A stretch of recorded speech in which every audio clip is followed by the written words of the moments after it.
Info 65.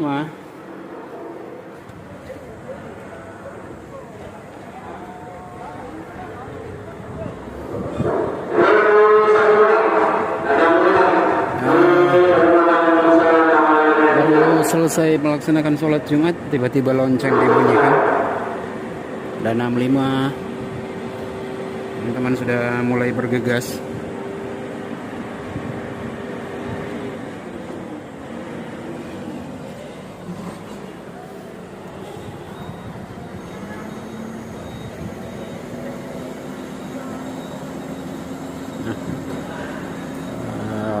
Armada sudah mulai meninggalkan Mako Damkar.